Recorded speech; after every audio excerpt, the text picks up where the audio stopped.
Graduation करने के बाद मेरे पापा पूछते थे क्या करोगे, तो मैं सीए का ग्रेजुएशन का रिजल्ट नहीं निकला था, मैं सीए में एडमिशन ले लिया। एडमिशन इंस्टीट्यूट में नहीं, क्योंकि उस वक्त फाउंडेशन ये सब नहीं था, ग्रेजुएशन के बाद ही पॉसिबल था।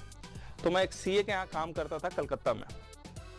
मैं साइंस से था, तो मुझे अकाउंट्स बिल्कुल भी नहीं आता था, तो मुझे अकाउंट्स का कुछ काम देता था, मुझे बिल्कुल भी मन नहीं करता था। तो एक दिन उस चार्टर्ड अकाउंटेंट ने मुझे बुलाया और पूछा कि कौन सा पेपर सबसे ज्यादा अच्छा लगता है तुझे। मैंने कहा लॉ। उसने पूछा अकाउंट्स अच्छा नहीं लगता, मैंने बिल्कुल अच्छा नहीं लगता। तो उसने मुझे एक एडवाइस किया, बोला तुम सीए तो कर रहे हो, लेकिन सीए करने के बाद सर पकड़ के मत बैठ जाना कि ये लो मैंने क्या कर लिया, मुझे तो कुछ और बनना था।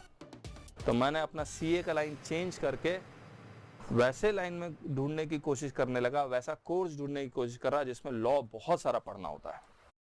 तो दो ऑप्शन था, एक तो एलएलबी जिसका बारे में बहुत लोग बुरा कहते थे, और दूसरा कौन सा था, कंपनी सेक्रेटरी, उसमें लॉ बहुत सारा था। तो मैंने अल्टीमेटली किस में चला गया, कंपनी सेक्रेटरी में आ गया। जब कंपनी सेक्रेटरी में मैंने एडमिशन लिया तो स्टडी मटेरियल बहुत सारा मिला, आप लोगों को भी मिला। अब देखिए उस स्टडी मटेरियल को अगर मैंने जब देखा, मेरे पास 10 महीने का करीब गैप था उस पूरे स्टडी मटेरियल को पढ़ने का, एक पेज में पढ़ूं तो मैं पहले पूरे नंबर ऑफ पेजेस काउंट किया, और मैंने ये देखा हुआ था कि एक पेज को मुझे पढ़ने में कितना टाइम लगता है। उस सब से मैंने मल्टीप्लाई करके ये पता लगा लिया कि हर एक पेज को बाय वर्ड पढ़ने में मुझे करीब 16-17 महीने चाहिए। मेरा एग्जाम 10 महीने के बाद था। तो मैंने बोला ये तो पॉसिबल ही नहीं है, नेक्स्ट टू इम्पॉसिबल है, कैसे हो सकता है। उस वक्त ट्यूशन का उतना था नहीं। फिर मैंने एक स्ट्रैटेजी बनानी शुरू कर दी। एक सप्ताह तक मैं सिर्फ रूटीन बनाता रहा और उस रूटीन में लिखता रहा कि मुझे कौन सा पेपर कब पढ़ना है और कैसे पढ़ना है। तो मुझे बोथ ग्रुप देना था, ये पहले से मेरे माइंड में ही था। उसी की प्लानिंग मैंने करनी शुरू कर दी और 8 महीने फ्यूचर प्लानिंग की और डायरी में लिख लिया। डेली में कितने घंटे पढ़ूंगा, 10 से 12 घंटे, उसकी टाइमिंग लिख ली, कितने बजे सोऊंगा, कितने बजे उठूंगा, वो सब लिख लिया। और मान लो मैंने लिखा हुआ है 10 से 12 में टैक्स पढ़ूंगा, तो 10 से 12 में टैक्स पढ़ता था। उसके बाद लिखता था 12 से 2 मैं कुछ और पेपर कंपनी लॉ पढ़ूंगा, तो मैं कंपनी लॉ पढ़ता था। अगर उस वक्त तक जितना टारगेट था उतना नहीं कंप्लीट होता था तो मैं छोड़ ही देता था। इस तरह की स्ट्रैटेजी बनाई और उसके बाद एक स्ट्रैटेजी और बनाई जिससे मुझे एहसास हुआ मैं कभी फेल नहीं करूंगा, चाहे कुछ भी हो जाए। वो स्ट्रैटेजी का नाम था 40-60 फॉर्मूला। ये 40-60 फॉर्मूला क्या है, 100 नंबर के पेपर को मैंने 2 पार्ट में डिवाइड कर दिया, 40 मार्क्स और 60 नंबर, 60 मार्क्स। 40 मार्क्स की तैयारी मुझे ऐसी करनी थी जिसमें मुझे 90% आए, और 60 मार्क की तैयारी ऐसी करनी थी जो मुझे एवरेज लेके आए। अब देखिए आपके पूरे क्वेश्चन पेपर में ऐसा तो नहीं है ना पूरा सिलेबस पूछा जाता है, लेकिन कुछ चैप्टर्स ऐसे हैं जो वो हर साल रिपीट करेंगे ही करेंगे।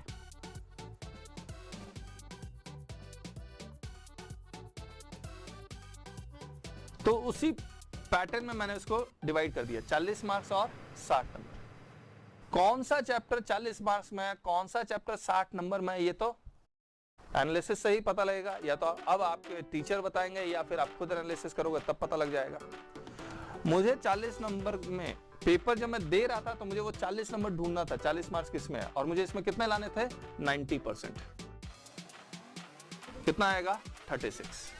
मुझे इसमें एवरेज चाहिए था 50%, कितना आएगा, 30। टोटल कितना आएगा, 66। एग्जाम्शन है और शायद रैंक भी आ सकता है थोड़ी सी और मेहनत करोगे तो। अब एक बात सोच के देखिए, इस 90% को लाने के लिए मुझे तैयारी बहुत अच्छी तरह से करनी थी। अब वो चैप्टर पे मैं 2-3 घंटे तो देने से 90% नहीं आएंगे, तो मैंने रूटीन में क्या करना शुरू कर दिया, इसमें चैप्टर में नंबर ऑफ आवर्स ज्यादा पुट करने लगा, रिवीजन में नंबर ऑफ आवर्स ज्यादा पुट करने लगा, याद ज्यादा करने लगा, और इसमें कम, जितना कम पढ़ोगे उतना कम मार्क्स आएगा। यही स्ट्रेटजी थी। मैंने इस स्ट्रेटजी को अलग अलग ढंग से चेक करना शुरू किया, कहीं स्ट्रेटजी में मैं फेल ना कर जाऊं। फिर मैंने सोचा ये जरूरी तो नहीं है ना कि जो मार्क्स में जो चैप्टर में सोचूंगा वो 40 नंबर में आ ही जाएगा। एग्जामिनर अजीब सा क्वेश्चन पेपर सेट कर देगा तब मैं क्या करूंगा। मैं सोचने लगा कि अगर ये 30 नंबर इधर आ जाए, 70 नंबर का पेपर ऐसे आ जाए, तब मैं क्या करूंगा। तब भी मुझे 30 में तो 90% आएगा ही। कितना इसमें कितना आएगा 62। फिर मैं ऐसे भी सोचने लगा कहीं 20 हुआ और 80 हुआ तो क्या होगा। 18 इसमें 40 कितना हुआ 58। ये 10 हुआ, ये 90 हुआ, तो ये 9, ये 45, ये 54।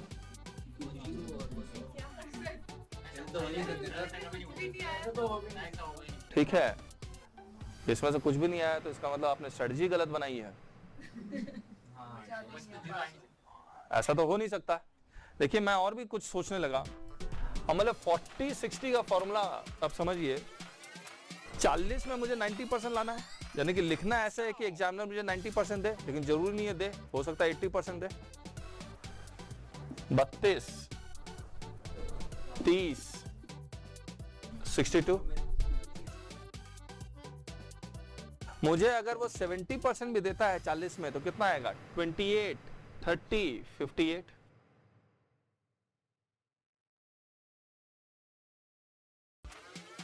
इसमें मुझे 60% भी आ जाता है 40 नंबर में 60% कितना 24, 30, 54। मैं फेल कहां कर रहा हूं। मैं अगर एक बात सोच के देखो, मुझे अगर 40 में 90% नहीं आते हैं, कम आते हैं तो भी इतना आ रहा है। मान लो मैं यहां फेल करता हूं 60 वाले में, लेट अस सी 40, 60, इसमें मुझे 90% आया कितना 36, इसमें मुझे 50% नहीं लाया 40% आया, बहुत गंदा तैयारी हुआ था। कितना आया 24, 60 नंबर तो फिर भी है 36, इसमें 30% आया, ओनली 30%। मतलब इतना बुरा लिखा कि 10 में से सिर्फ कितना नंबर दे रहा है 3। इतना तो लेके आ ही जाओगे, मरे से मरे को भी आ जाता है। 18 कितना 54। आप फेल कैसे कर रहे हो। आप सोचो आप 10 में 2 ले आओगे 36, 12, 48।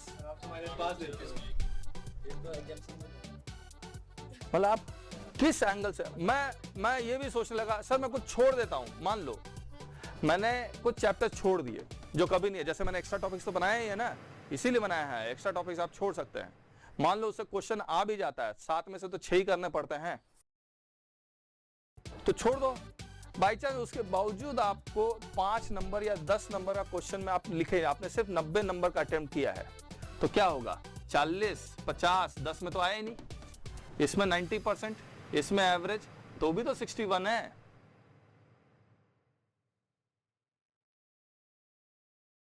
आप बुरा सोचो 80%, इसमें 40%, तब भी तो 52 है।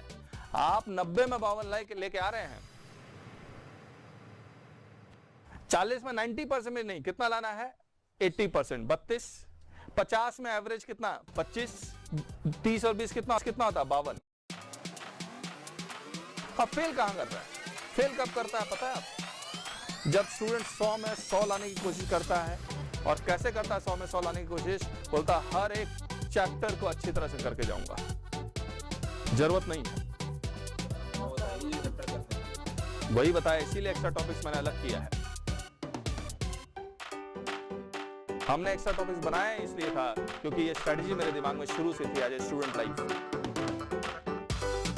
मैं नहीं चाहता था कि जिस स्टूडेंट्स को मैं पढ़ाऊं उसको वो भी पढ़ना पड़े जो एग्जाम में बहुत कम आता।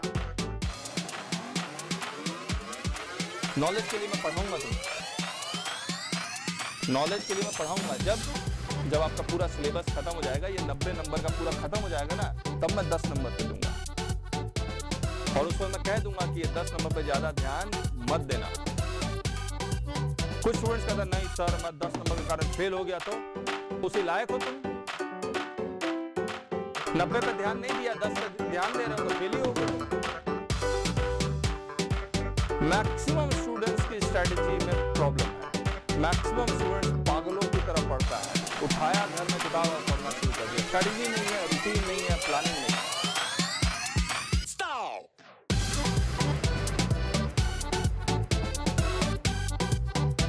तो आप रूटीन बनाइए। ये मैंने एक बार शुरू में भी कहा था, बिना रूटीन के आप पढ़ेंगे तो दिक्कतें हैं।